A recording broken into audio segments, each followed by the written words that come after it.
Good morning everyone. Last हम लोगों ने अष्टांग हृदय सूत्र स्थान के 5वें अध्याय द्रव द्रव्य विज्ञानीय में किस प्रकार का जल का हमें सेवन करना चाहिए, किस प्रकार के जल का हमें सेवन नहीं करना चाहिए। वर्षा जल को यहाँ पे गंगोदक के नाम से जाना गया। आज हम गर्म करके ठंडे किए जल के बारे में जानने का प्रयास करेंगे। जो सभी लोगों को अभी वर्षा ऋतु आने वाली है और कई जगह वर्षा होने भी लग गई है, तो वहाँ पर क्या बताया गया है कि हम लोगों को वर्षा के सीज़न में पानी को पहले गर्म करना चाहिए, उसके बाद जब वो ठंडा हो जाए तब उसको पीना चाहिए। एक बात और आप लोगों को बता दी जाए यहीं पर कि वर्षा ऋतु में पित्त का संचय होता है और जो ये गर्म करके जो ठंडा किया हुआ जो जल रहता है ये अनाभिष्यंदी जो इंक्रीज़ नहीं करता मॉइस्चर को और स्टिकनेस को इन द बॉडी, लघु है, लाइट टू डाइजेस्ट है एंड यूजफुल इन पित्त कंडीशंस ऑल्सो। क्या कहा है आचार्य ने कि अनाभिष्यंदी तथा लघु है एवं पित्त युक्त विकारों में यह हितकारी होता है। उबाल कर ठंडा किया गया पानी बासी होने या अधिक देर तक रखे रहने पर त्रिदोष कारक भी हो जाता है। Water which is kept overnight is not ideal for consumption, it increases tridosha also. ये भी बात याद रखेंगे, उबाल कर ठंडा किया पानी बासी होने पर त्रिदोष कारक भी बतलाया गया है। ज़्यादा देर तक उसको रखेंगे नहीं, पी लेंगे। नेक्स्ट है नारिकेल उदक के गुण।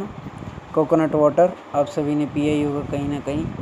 समुद्री इलाकों में जहाँ पर पठार का एरिया है वहाँ पर सभी जगह नारियल लगता ही है। महाराष्ट्र, कर्नाटक, केरल आप लोगों ने कभी गए हो तो ज़रूर। क्या कहा है, नारिकेलोदकम स्निग्धम स्वादु वृश्यम हिमम लघु तृष्णा पित्त अनिलहरम दीपनम बस्ति शोधनम। कहता है स्निग्ध है, अनक्यूटस है, ऑयली है। नारियल का पानी स्निग्ध रहता है, स्वादु है, स्वीट है, वृश्य है, एफ्रोडिजियक है, हिम है, कूलेंट है, लघु है, इजी टू डाइजेस्ट है, रिलीव्स तृष्णा प्यास को दूर करने वाला, थर्स्ट को दूर करने वाला है। पित्त अनिलहर balances pitta and vata. Deepana increases hunger and basti shodhana cleanses urinary bladder. During varsha rainy season rain water is best and river water least suitable for consumption. क्या कहता है आचार्य, वर्षा ऋतु में बारिश का जो जल है, वर्षा का जो जल है वो श्रेष्ठ बोला गया है और नदियों का जल अश्रेष्ठ बोला है, पीने के लायक नहीं होता है। आचार्य ने नदी के जल को यहाँ पर निकम्मा बोल दिया है। इसके बाद दुग्ध वर्ग, दूध आप सभी ने पिया है। सर्वप्रथम सबने अपनी माता का दूध पिया है, उसके बाद गाय, भैंस, बकरी, भेड़, बहुत सारे पशु हैं जिनका दूध पिया जाता है। दूध 8 प्रकार का होता है, ये याद रखेंगे। गाय, भैंस, बकरी, ऊँटनी, स्त्री, भेड़, हथिनी और एक खुर वाले घोड़े या गधी, इनका दूध पीने के काम में लाया जाता है। क्या कहा है कि दूध के साधारण लक्षण बताए हैं। दूध के साधारण लक्षण में स्वादे पाकरसम स्निग्ध ओजस्यम धातुवर्धनम वात पित्तहरम वृश्यम श्लेष्मलम गुरु शीतलम प्रायः पयः।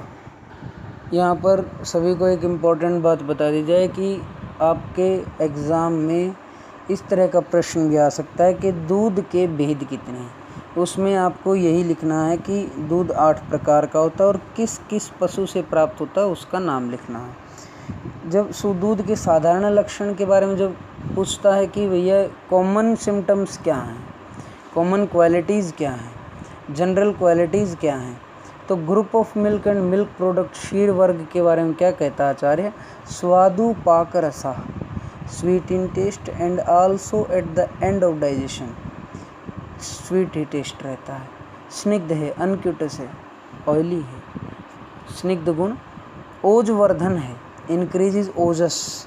धातुवर्धन है, nourishes and increases body tissue. यहाँ पे जो स्निग्ध गुण बोला उसको ऑयली न मानकर घृत को भी स्निग्ध माना गया है, उसको भी काउंट करेंगे। Dhatuvardhana nourishes and increases body tissue. Vata pittahara mitigates vata and pitta, balance vata and pitta. वृश्य है, एफ्रोडीजियक है।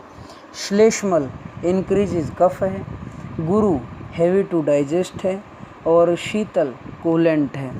जो दूध के बारे में यदि अगर बात की जाए, जब कभी भी आपको कहीं पे दुग्ध लिखा मिले आयुर्वेद में और किसी पशु का नाम नहीं लिखा हुआ है, तो वहाँ पे आप लोगों को केवल गोदुग्ध को ही काउंट करना है। This is very important. Next क्या कहता है, अत्र गव्यम तु जीवनीयम रसायनम अक्षत क्षीण हितम मेध्यम बल्यम स्तन्यकरम सरम श्रम भ्रम दाल लक्ष्मी श्वास काश अति त्रिट शुद्ध जीर्ण ज्वरम मूत्र कृच्छम रक्त पित्तम च नाशयेत। ये श्लोक दुग्ध के लिए आया है, गोदुग्ध के लिए बहुत इम्पोर्टेंट है। जीवनीय बताता है, प्रोमोट्स लॉन्ग लाइफ। रसायन बोला है, एंटी एजिंग है, रिजुविनेटिंग थेरेपी इससे की जा सकती है। शतशीर्ण में हितकारी है, good for those emaciated after chest injury. Medhya increases intelligence, बुद्धि को बढ़ाने वाला। बल्य है, स्ट्रेंथनिंग बढ़ाता है। स्तन्यकर है, प्रमोट्स ब्रेस्ट मिल्क प्रोडक्शन, जो स्त्रियों को डिलीवरी के बाद दुग्ध कम आता है स्तनों से, तो उसमें ये प्रमोट करता है, उसको दुग्ध को बढ़ाता है। सार गुण है, help easy movement of the bowels. Relieves, क्या ठीक करता है। श्रम हर है, एग्जॉशन थकान को दूर करने वाला। भ्रम हर है, डिजीनेस को दूर करने वाला। मद, टॉक्सिसिटी को दूर करने वाला। अलक्ष्मी, और गरीबी को दूर करने वाला। श्वास, डिस्निया को दूर करने वाला। काश, कफ को दूर करने वाला। अति त्रिट शुदा, बहुत तेज भूख और प्यास लगे उसको भी दूर करने वाला। जीर्ण ज्वर, क्रोनिक फीवर के अंदर गोदुग्ध बहुत अच्छा काम करता है। मूत्र कृश, डिस्यूरिया में भी। रक्त पित्त, ब्लीडिंग डिसऑर्डर्स के अंदर भी गोदुग्ध बहुत अच्छा काम करता है। नेक्स्ट है भैंस का दूध, बफेलो मिल्क। ये आप सभी लोगों ने, बहुत कॉमन है, ये सभी पीते ही हैं। क्या कहता है, हितम अत्यग्नय निद्रेभ्यो गरीयो माहिषम हिमम। कहता है buffalo milk is good for people with very good digestion power, कि जिनकी तीक्ष्ण अग्नि है उनके लिए भैंस का दूध श्रेष्ठ बोला गया है। हु सफ़र फ्रॉम अनिद्रा इंसोम्निया, और जो निद्रा जिनको नहीं आती है, जिनको इंसोम्निया की कंडीशन है जिन लोगों को, उन लोगों के लिए यह है कूलेंट का और निद्रा कारक यह कार्य करता है। भैंस का दूध गाय के दूध से अधिक गुरु तथा शीतल होता है। नेक्स्ट, बकरी के दूध की गोट मिल्क अजाशीर। क्या कहा है, अल्प अम्बुपान व्यायाम कटु तिक्त अश्नई लघु आजम शोष ज्वर श्वास रक्त पित्त अतिसारजित। कहता है जो बकरी का जो दूध होता है, अब बकरी की चर्या किस प्रकार की रहती है, वो रहती किस तरह से है, थोड़ा तो पानी पीती है। व्यायाम करने से जो कटु तिक्त, मतलब ऊपर पेड़ों पे चढ़ेगी, कूदती फांदती रहेगी, इधर उधर आती जाती रहेगी, और कटु और तिक्त भोजन करेगी। पत्ते जो खाती है वो कटु और तिक्त रस वाले ज़्यादा खाती है। बकरी का जो दूध रहता है वो लघु रहता है। कहता है goat drinks less water and does a lot of walking, it eats pungent and bitter grass and vegetables that are light to digest, hence goat milk also carries these qualities. क्या क्या क्वालिटीज़ हैं उसके, कहता है इसका दूध, goat milk is useful in shosha, emaciation में। कृष्ण, कोई व्यक्ति बहुत पतला अगर कोई हो गया तो उसके लिए बकरी का दूध अच्छा है। ज्वर में, फीवर में। श्वास, ज्वर का आप लोगों को पता होगा, यहाँ पे डेंगू बहुत चलता है इधर दिल्ली यूपी की तरफ, तो यहाँ पे बकरी के दूध की वैसे ही बहुत मांग हो जाती। 1,500 हज़ार रुपये, 2,000 हज़ार रुपये लीटर भी बिकता है, और 500 रुपये का एक गिलास भी बिकता है। बहुत अच्छा दूध माना जाता है इसका डेंगू के इलाज में। श्वास, dyspnoea, asthma, chronic bronchial disorders के अंदर भी बकरी का दूध अच्छा है। रक्त पित्त, ब्लीडिंग डिसऑर्डर्स ऑफ पित्त origin such as haemorrhoids, nasal bleeding. अतिसार, डायरिया, लूज मोशन और डाइसेंट्री की कंडीशन में भी ये जो बकरी का दूध है वो अच्छा रहता है।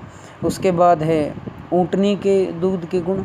ऊँटनी का जो दूध रहता है कैमल का, वो ईषत रुक्ष रहता है, स्लाइटली ड्राई रहता है, उष्ण रहता है, हॉट रहता है। लवण, सॉल्टी टेस्ट रहता है इसका। दीपन रहता है, इंक्रीज डाइजेशन स्ट्रेंथ। लघु है, इजी टू डाइजेस्ट है। वात कफ शतम, यूजफुल इन वात एंड कफ कंडीशन। कृमि में, रिलीव्स वर्म इन्फेस्टेशन। आप अगर कैमल का दूध पिला देंगे तो आपको एल्बेंडाजोल खिलाने की कोई आवश्यकता नहीं पड़ेगी। शौफ में एंटी इन्फ्लेमेटरी कंडीशंस के अंदर ऊँटनी का दूध बहुत अच्छा रहता है। उधर यूज़फुल इन एसाइटिस के अंदर बहुत अच्छा रिजल्ट है इसका।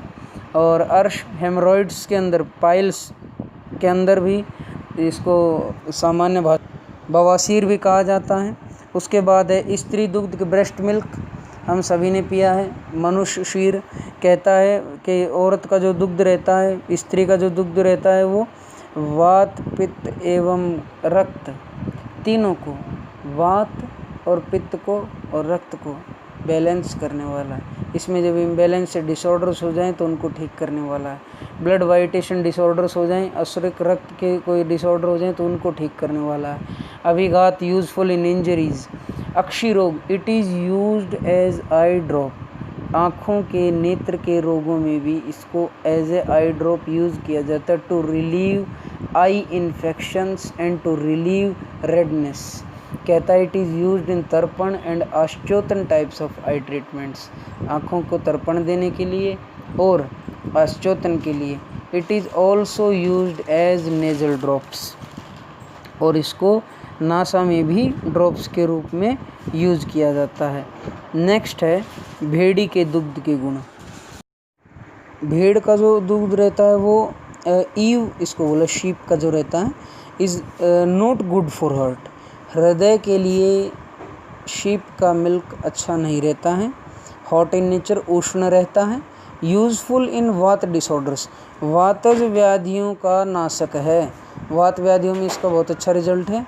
गिव राइज टू हिकअप्स, हिक्का को उत्पन्न करता है, श्वास को, रेस्पिरेटरी कंडीशंस को उत्पन्न करता है। और इट इंक्रीजेज पित्त एंड कफ, और पित्त और कफ को बढ़ाने वाला रहता है। नेक्स्ट है हथिनी के दुग्ध के गुण। हथिनी का जो दुग्ध एलिफेंट मिल्क, हस्ती शीर जिसको बोला गया है, it is strengthening in nature, शरीर को अतिशय दृढ़ करने वाला होता है। नेक्स्ट है घोड़ी आदि के दुग्ध के गुण। जो एक शफ शीर बोला जिनका एक खुर रहता है, उनका जो इसमें शाखावात हरम बोला है इसने, कि शाखावात हरम से क्या कहता है कि शाखाओं की वायु को नष्ट करने वाला है। ये बात याद रखेंगे। कहता है घोड़ी और गधी, एक शव जिनका एक खुर रहता है, उनका दुग्ध कैसा होता है। Milk of single hoofed animals like horse, donkey etcetera is very hot in potency. कहता है useful in vata disorders. It is slightly sour and salt, थोड़ा सा ये नमकीन रहता है इसका जो, और अम्ल रस भी रहता है उसके अंदर। और कॉजेज लेसीट्यूड, लेजीनेस, ये अंगों को जड़ बनाता है। नेक्स्ट है कच्चे दुग्ध के गुण। कच्चे दुग्ध मतलब अनकुक्ड मिल्क जो रहता है, ये अभिसंधि होता है। Causes excess secretion in the tissue pores causing their blockage. गुरु रहता है, हैवी टू डाइजेस्ट है। आमकर यूजेज आम, इंडाइजेशन को डेवलप करने वाला है। ये बहुत इंपॉर्टेंट पॉइंट है, यहाँ पे इसको याद रखेंगे। और कहता है कि युक्त श्रुतम अमृतोपमम, if it is properly boiled it is similar to nectar. अगर इसको बॉयल कर लिया जाए, गर्म कर लिया जाए, तो यह अमृत के समान है। क्या कहता है चाहे, बहुत गर्म किया ओटाया दूध अतिशय गर्म हो जाता है, और धारोष्ण दूध अमृत के समान है। कहता है कि यदि इसको बॉयल किया जाए तो ये अमृत के समान, अदरवाइज इट इज़ पॉइजन। कहता है धारोष्ण जो मैंने भी बात की, milk drawn from udder nipple direct into mouth is similar to nectar. और जो धारा जो डायरेक्ट मुंह के अंदर डाली जाए वो भी अमृत के समान है। Provided the cow is perfectly healthy without any infection. और उसके लिए कहता है कि उसमें जो पशु रहना चाहिए वो इस तरह का रहना चाहिए जिसको कोई इन्फेक्शन ना हो, कोई उसको डिजीज़ ना हो। कहता है नेक्स्ट है मिल्क प्रोडक्ट्स के बारे में बात आ गई है। कर्ड, सबसे पहले दही के बारे में, सॉर्ड मिल्क भी बोलते हैं, कोगुलेटेड मिल्क भी बोलते हैं। कर्ड है, क्या क्या इसमें क्वालिटीज़ हैं आपको याद रखना है। इसमें एक बहुत इंपॉर्टेंट बात है, वो आपको मैं पहले ही बता देता हूँ, बाद में ही बताऊँगा, कि दही को रात में नहीं खाना चाहिए। धूप आदि में गर्म होने पर, राइट मार्क कर लेंगे, धूप आदि में गर्म होने पर तथा वसंत, ग्रीष्म और शरद में दही नहीं खाना चाहिए। वसंत में क्यों नहीं खाना चाहिए? क्योंकि तब कफ का प्रकोप रहता है। ग्रीष्म और शरद में इसको क्यों नहीं खाना चाहिए? क्योंकि शरद ऋतु में पित्त का प्रकोप रहता है और ग्रीष्म ऋतु में वात का संचय रहता है। तो यहाँ पर जब दही के गुण के बारे में आपको बताएंगे तो इनसे आपको रिलेट कर पाएंगे। कहता है अम्ल रस, सॉर टेस्ट है, इसलिए इसको शरद ऋतु में नहीं लेंगे क्योंकि तब पित्त का प्रकोप है। अम्ल पाक, undergoes sour taste conversion after digestion, इसलिए भी शरद ऋतु में नहीं लेंगे। ग्राही है, एब्जॉर्बेंट, यूजफुल इन डायरिया। गुरु है, हैवी टू डाइजेस्ट है। उष्ण है, हॉट इन नेचर है। वात जित, बैलेंसिस वात, इंक्रीजिज मेद, फैट को बढ़ाने वाला। शुक्र, सीमेन को बढ़ाने वाला। बल, स्ट्रेंथ को बढ़ाने वाला। कफ, रक्त पित्त, यहाँ पर लाइन मार्क कर लेंगे, ब्लीडिंग डिसऑर्डर्स को भी बढ़ाने वाला। अग्नि, डाइजेशन स्ट्रेंथ को भी बढ़ाता है। शोथ, इन्फ्लामेशन को भी बढ़ाता है। कहता है रोचिष्णु, रोचिष्णु का अर्थ है increases the taste, useful in aruchi, useful in anorexia. विषम ज्वर में, क्रोनिक और रिकरेंट फीवर के अंदर बहुत अच्छा रिजल्ट है। पीनस, राइनाइटिस, रनिंग नोज के अंदर इसका अच्छा रिजल्ट है। मूत्रकृच, डिसयूरिया के अंदर इसका अच्छा रिजल्ट है। गृहिणी, माल एब्जॉर्प्शन सिंड्रोम के अंदर इसका अच्छा रिजल्ट है। उसके बाद ये इतने सब बेनिफिट्स के बाद कहता है रूल्स फॉर कर्ड कंजप्शन, कि क्या क्या नियम है दही खाने के, जो मैंने आपको बता रहा था कि रात में दही नहीं खाना है, धूप आदि में गर्म होने पर, वसंत, ग्रीष्म और शरद में दही नहीं खाना है।